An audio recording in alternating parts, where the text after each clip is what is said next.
नमस्कार, IBC 24 देख रहे हैं आप और मैं हूं आपके साथ विजय कुमार पंड्या। आपको कुछ बताने की जरूरत नहीं है फिलहाल अभी, क्योंकि ये जो आप देख रहे हैं इससे आप समझ गए होंगे कि मेरे पीछे तस्वीर किसकी लगी है और ये किसानों के साथ क्या कर रहे हैं। जी हां, मध्य प्रदेश के सीधी और दमोह जिले में भी टिड्डी दल ने उत्पात मचा दिया है। हम बात इन टिड्डियों की कर रहे हैं जो सीधे सीधे किसानों की फसल चौपट कर रही है। जिला मुख्यालय से 15 किलोमीटर दूर कमरजी क्षेत्र में टिड्डियों के दल ने प्रवेश किया है। टिड्डियों ने सिहावल के करीब 6 गांवों को अपनी चपेट में लिया है, किसानों की फसलों को नुकसान पहुंचाया है। बहरी से अमिलिया सोन नदी के पास ये पूरा इलाका बताया जा रहा है जहां टिड्डियों ने फसलों को चौपट किया है। तो यहां किसानों को यह समस्या उठानी पड़ रही है। बरगवा, बघऊ, कुशपुरी, देवघटा ये वो गांव है जहां टिड्डियों ने डेरा जमा रखा है, जिसके बाद प्रशासन ने हुटिंग के साथ ही डीजे बजवाया और करीब 2 से 3 घंटे की कड़ी मशक्कत के बाद इन टिड्डियों को इस क्षेत्र से बाहर निकाला जा सका है। दमोह में भी जिला प्रशासन ने करीब 20 किलोमीटर दूर ग्राम अभाना में टिड्डियों के दल पर अटैक किया, जिसके चलते किसानों में अफरा तफरी मच गई। टिड्डियों ने किसानों के खेतों में पूरी खड़ी फसलों को चौपट कर दिया है। खेतों में लगी किसानों की उड़द और मूंग की फसल जमीन पर गिर गई। बाद में प्रशासन ने टिड्डियों को इस क्षेत्र से खदेड़ने का काम किया।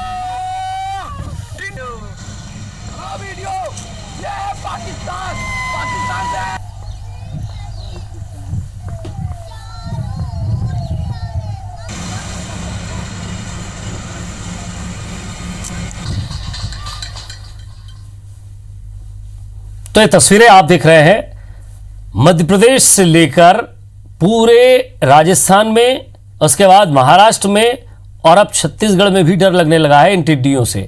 मध्य प्रदेश में कहां इन टिड्डियों ने फसलों को नुकसान पहुंचाया, हमारे संवाददाता हमारे साथ जुड़े। राकेश चतुर्वेदी, अभिषेक शर्मा और नासिर गौरी, ये 3 संवाददाता हमारे साथ जुड़े। सबसे पहले मैं भोपाल से जानना चाहूंगा, राकेश, पूरा इलाका होशंगाबाद से लेकर विदिशा, ये वो पूरा इलाका है जहां टिड्डियों ने उत्पात मचा दिया है।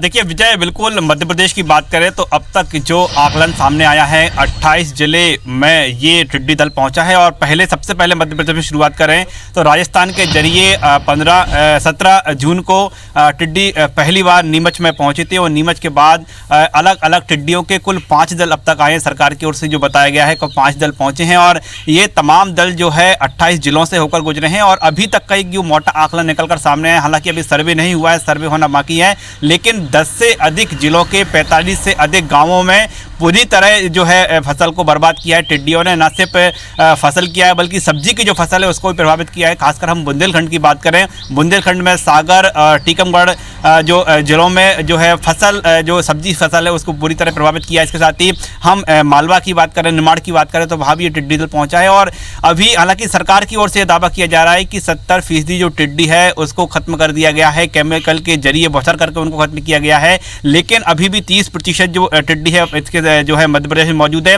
इसके साथ ही जो अनुमान लगाया जा रहा है कृषि विभाग की ओर से, कृषि विभाग का यह मानना है कि टिड्डी एक बार फिर जून में मध्य प्रदेश की सीमा की ओर आएगा। यानी हम कह सकते हैं अभी टिड्डी का खतरा फिलहाल खतरा जो है कम नहीं हुआ है, लेकिन जो फसल का नुकसानी का भी आकलन निकलकर सामने नहीं आया है। हालांकि सरकार और कृषि मंत्री यह दावा कर रहे हैं कि टिड्डी के हमले से कम ही फसल को नुकसान हुआ है, लेकिन हम बात करें खासतौर पर पूर्व कृषि मंत्री सचिन यादव की, उन्होंने यह दावा किया है कि मध्य प्रदेश के कई हजार किसान इससे प्रभावित हुए हैं, उनकी पूरी फसल जो है पूरी तरह चौपट हो चुकी है। ऐसे में सर्वे होना चाहिए, लेकिन सर्वे की बात करें अब तक सर्वे का आकलन नहीं हुआ है। विपक्ष इस पूरे मामले को लेकर लगातार जो है सवाल उठा रहा है, लेकिन हम कृषि मंत्री की बात करें तो वो ये दावा कर रहे हैं कि उन्होंने हरदोई जिले का दौरा किया है, अन्य जिलों का भी दौरा किया है। और आज की स्थिति में हम बात करें तो 70% टिड्डी जो सरकार है वो खत्म कर चुकी है। और दरअसल पूरे जो तमाम जिलों को अलर्ट किया गया है, जिसमें किसी स्थान पर टिड्डी दल होने की सूचना मिलती है वहां पर केमिकल से छिड़काव टिड्डी दल पर किया जा रहा है। लेकिन जो लगातार खबरें निकल कर आ रही हैं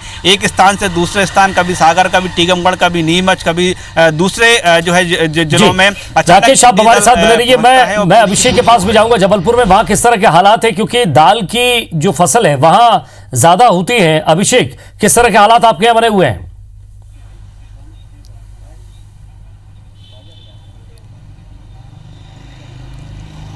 देखिए विजय, मैं बता दूं कि जबलपुर में जो है टिड्डियों के आतंक को लेकर प्रशासन पूरी तरह से अलर्ट मोड पर है। पूरे जिले के साथ ही जो संभाग के ज़िले हैं उसमें अलर्ट घोषित किया हुआ है संभागीय कमिश्नर महेश चंद्र चौधरी ने। साथ ही कृषि विभाग की टीम के साथ जिला प्रशासन की टीम को जो जबलपुर की बॉर्डर है वहाँ पर तैनात किया गया है। फायर ब्रिगेड की टीम वहाँ पर मौजूद है ताकि किसी भी तरीके से टिड्डियों को जबलपुर ज़िले में प्रवेश करने से रोका जा सके। जबलपुर की अगर हम बात करें तो जबलपुर में लगभग 15,000 हेक्टेयर में मूंग की फसल यहाँ पर किसानों ने बोई है। साथ ही 16,000 हेक्टेयर में जो है उड़द की फसल यहाँ पर किसानों ने उसकी खेती की हुई है और लगभग 2,500 हेक्टेयर जो जगह है उसमें सब्जियाँ यहाँ पर लगाई गई हैं। इन तमाम चीज़ों को बचाने के लिए, किसानों को टिड्डियों के आतंक से बचाने के लिए तमाम तरह के यहाँ पर प्रशासन ने इंतजाम किए हैं। किसानों को आकाशवाणी के माध्यम से जागरूक किया जा रहा है और साथ ही उनसे जो कृषि विभाग की टीम है, जिला प्रशासन की टीम है, वह गाँव-गाँव जाकर लोगों को बता रही है कि अगर टिड्डी आते हैं तो उनको डीजे या जो तेज़ साउंड करने वाली चीज़ें उनसे आवाज़ कर उनको भगाया जाए ताकि फसल को कम से कम नुकसान हो सके। तो प्रशासन अभी जब हमको जो जानकारी मिली है कि दमोह, जो जबलपुर का पड़ोसी जिला है दमोह के अभाना में टिड्डी दल ने दस्तक दी थी, वहाँ पर प्रशासन ने उसको भगाया और टिड्डी दल जो है जबलपुर से जो कटनी की सीमा, जबलपुर महाकौशल का जो कटनी जिला है उसकी सीमा की ओर बढ़ा है। तो प्रशासन अब जो है कटनी और जबलपुर की जो सीमा है उस पर जो है मुस्तैद हो गया है। किसी भी तरीके से वह कोशिश कर रहा है कि जबलपुर में टिड्डी दल को ना आने दिया जाए और इसको यहाँ से आगे कर दिया जाए। तो प्रशासन पूरी तरह से मुस्तैद है। किसानों को भी जो है उन्होंने अलर्ट कर दिया है। लेकिन जिस तरीके से खबरें आ रही हैं कि जब पड़ोसी ज़िले की सीमा तक पहुंच गया है तो किसानों में कहीं ना कहीं दहशत भी है और किसान भी जो है प्रशासन की टीम के साथ पूरी तरह से अलर्ट है और टिड्डी दल से निपटने के लिए जो है हर कोशिश भाई प्रयास कर भी रहे हैं। जी, ग्वालियर में क्या स्थिति है नासिर? क्या ग्वालियर के इलाकों में, आसपास के क्षेत्रों में टिड्डी दल देखा गया है? क्योंकि ये फसलों को लगातार नुकसान पहुंचा रहा है, किसान परेशान है इससे। देखिए विजय, ग्वालियर ज़िले की बात की जाए तो लगभग 2 दर्जन से ज़्यादा गांव है वो टिड्डी दल के चपेट में हैं। आज सुबह ही और कल शाम को उसके वीडियो है वो सामने आए थे जिसमें दिखाई दे रहा है कि जो टिड्डी दल है वो ग्वालियर के चिनौर तहसील भितरवार और डबरा से होते हुआ झांसी की ओर निकला। ये जो टिड्डियों का दल है राजस्थान की ओर से निकला और जैसा कि उप संचालक जो कृषि विभाग है उन्होंने पहले से ही अलर्ट जारी कर दिया था कि जो भी है जो आसपास के जो गाँव हैं जिन्होंने फसल अपनी तैयार की हुई है, लगी हुई है, वो कीटनाशक दवाओं का छिड़काव उससे ही बचाव हो सकता है। साथ ही जब टिड्डियों का दल आए तो कहीं ना कहीं जो ध्वनि यंत्र है वो तेजी से बजाया जाए जिससे ये भाग सकता है। तो ऐसा ही जो गांव के लोग हैं उन्होंने इस तरह का प्रयोग किया है। तो कहीं ना कहीं जो टिड्डी दल ज़्यादा नुकसान नहीं पहुंचा पाए हैं। लेकिन अब जो सुबह चिनौर में देखा गया था टिड्डी दल, अब वो वहाँ से निकलकर भितरवार पहुँच गया, भितरवार से डबरा होते हुए अब वो झांसी जा रहा है। तो ये इस तरह का उप संचालक जो कृषि विभाग है उनके द्वारा कहा गया है। लेकिन जो जितना अभी भी जो किसान है उनमें काफ़ी भय है क्योंकि लगातार जो टिड्डियों का दल है वो लगातार आते जा रहा है। इससे 2 दिन पहले भी आया था और अब आया है। तो कहीं ना कहीं उनको लग रहा है, उनको चिंता सता रही है कि एक तो कोरोना का डर है और दूसरी तरफ जो उनकी फसल खड़ी हुई है कहीं ना कहीं उनको टिड्डी दल है वो नुकसान पहुंचा रहा है। हालांकि प्रशासन के जो इंतजाम थे वो नाकाफी नजर आए क्योंकि प्रशासन के द्वारा भी कहा जा रहा था कि वो जिन सूचना मिलेगी जिस क्षेत्र में वहाँ पर कीटनाशक दवाओं का छिड़काव करेंगे, साथ ही फायर ब्रिगेड से पानी भी फेंकवाने की कोशिश करेंगे। लेकिन इस तरह के इंतजाम कहीं नहीं देखने को मिले और कहीं ना कहीं जो फसलों को नुकसान पहुंचाने का काम टिड्डी दल ने किया है। जी, वाकई नासिर, और प्रशासन को मुस्तैद रहना होगा, किसानों को मुस्तैद रहना होगा, साथ ही साथ जो दवाइयाँ कृषि विभाग ने बताई है उनका छिड़काव जरूरी हो गया है। बहुत बहुत शुक्रिया आप तीनों का। यहाँ एक छोटे से ब्रेक के लिए हम